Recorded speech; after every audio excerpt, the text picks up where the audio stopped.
Ayun na si Sir. Ang mga gwapo ko. Unboxing Redmi Pad SE. Brand new po yan. 256GB. Ayan.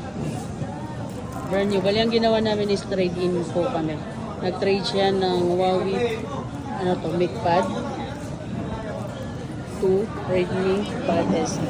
256 po yan. Napakaganda. Sa murang presyo lamang. So, ibig sabihin po, buy and sell po kami. Pwede po kayong magbenta ng unit sa amin. Tapos kukunin namin yon, bibili namin, kukuha kayo ng another unit na gusto mo.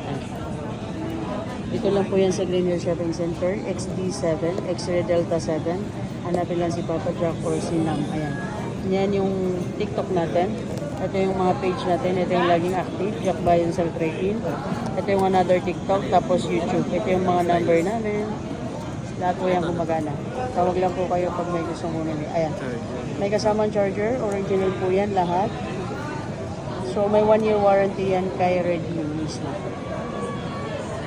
Plus yung warranty namin na 1 year. Ano masasabi nyo? Masaya ba? Masaya ba? Happy daw. Okay, sige. Off ko na yung video natin. Dito lang po yung nagyayin sa Green Hill Shopping Center, XD7. Legit po tayo, buy and sell po kami.